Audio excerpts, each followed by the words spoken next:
Magandang umaga po sa inyong lahat, mga minamahal kong kapatid kay Kristo.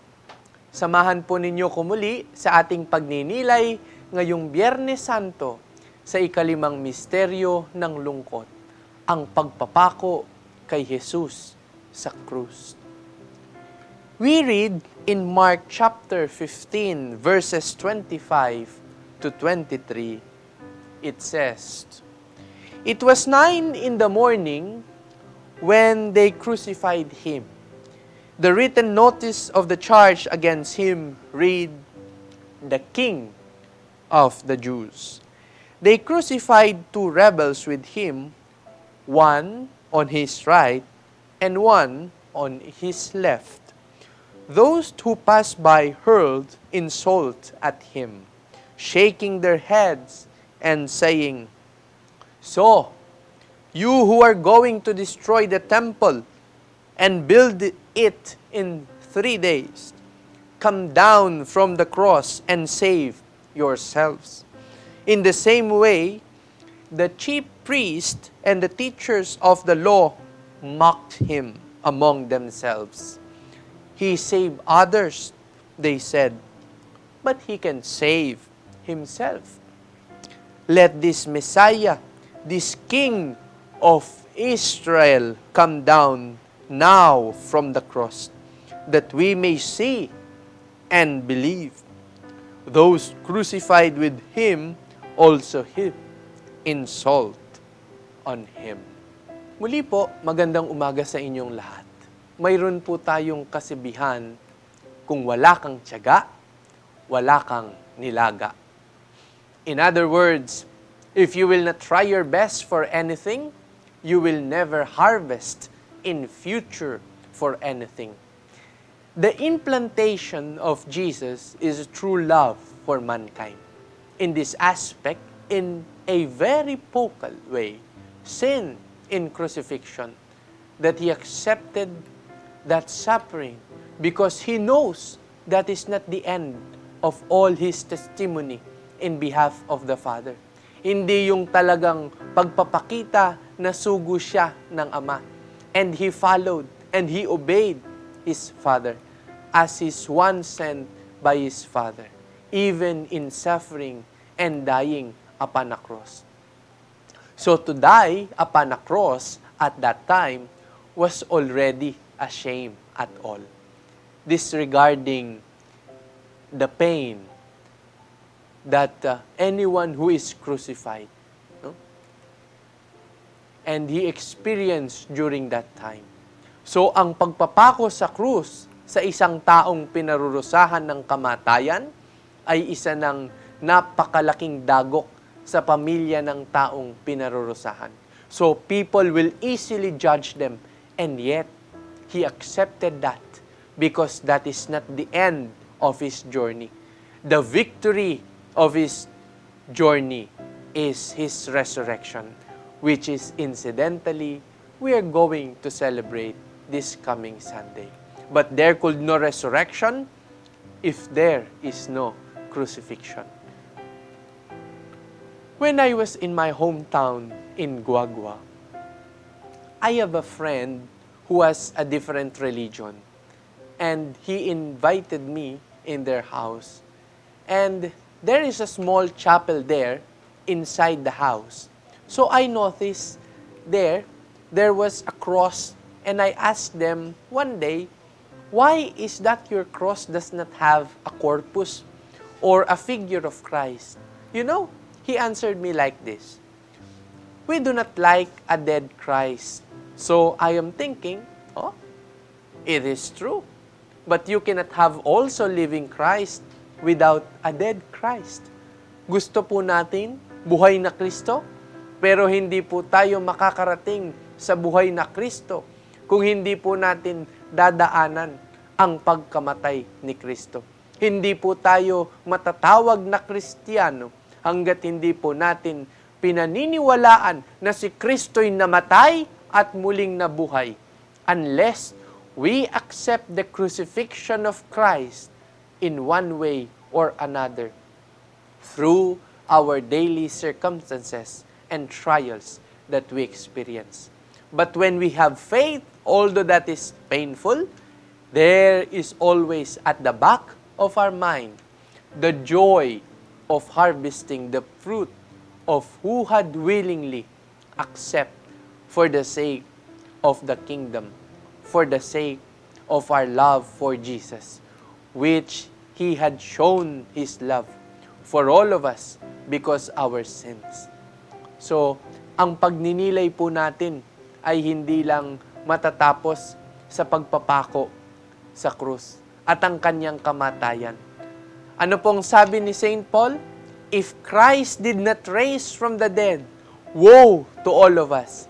Then everything that we have hopeful, they are all useless. You and I are condemned to this day.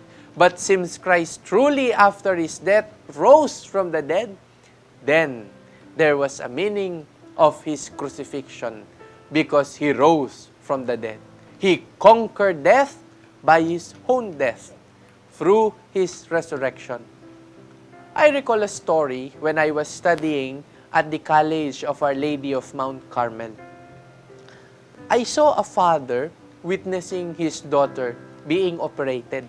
Hawak-hawak po ng tatay ang kanyang anak.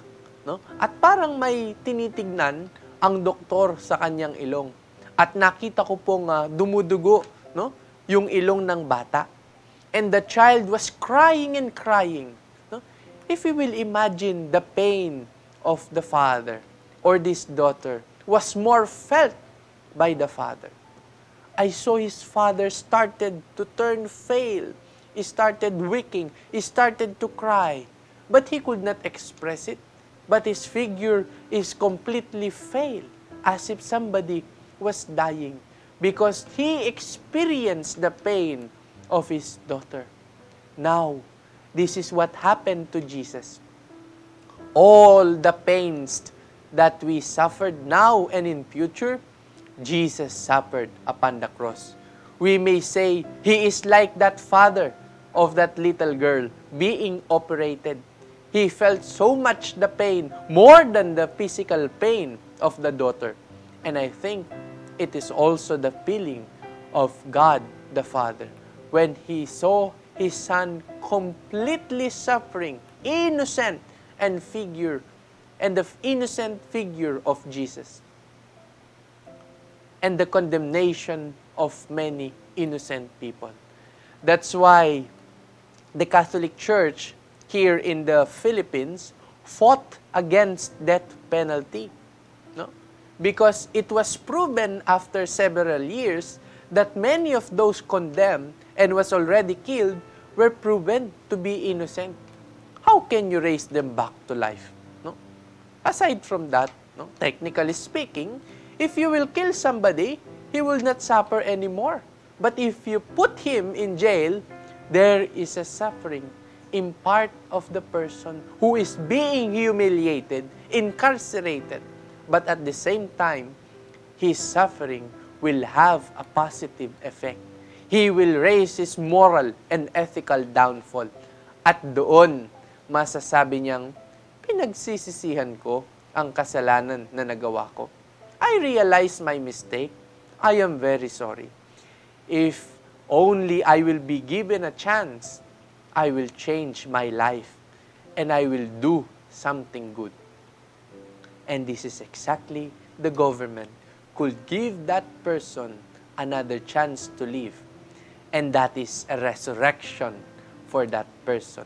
Redeeming himself not only in suffering, but also in changing and doing something reparation on what he has done by doing something good to other people.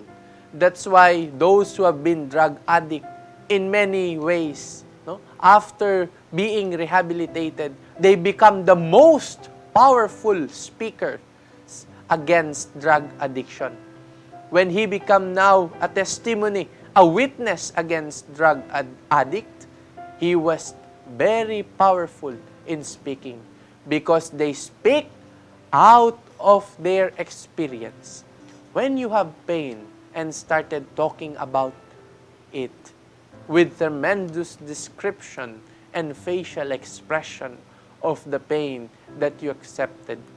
And not only the physical, but the moral pain. So everything that you have physically suffered, you could always share it with others. Secondly, you could share the fruit of the pain in union with the pains of Jesus Christ for the reparation of sins and the salvation of souls. There was a saint, in the name of Saint Teresa of Avila. He used to say in her usual expression, "Solo Dios basta." God is more than enough. Even though we have pain and we have connected with God and God also suffered, everything will okay. Kaya masasabi po natin ang pain ay may meaning kung ikakabit natin sa ating tagumpay at ang hirap, no, sa pamamagitan ng muling pagkabuhay kasama ni Kristo. That's why there is no Easter Sunday if there is no Good Friday. There is no resurrection if there is no crucifixion. All of us, we do not like pain. But when we see the fruit of the pain, which is more lasting than the pain itself, we will accept the experience of undergoing pain. Ano pong sabi natin kanina? Ang walang tiyaga, walang nilaga. Kaya kung hindi tayo nagtitiyaga, wala din tayong kinabukasan.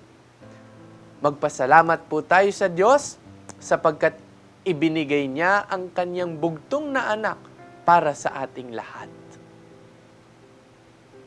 Amen. Muli po, magandang umaga sa inyong lahat.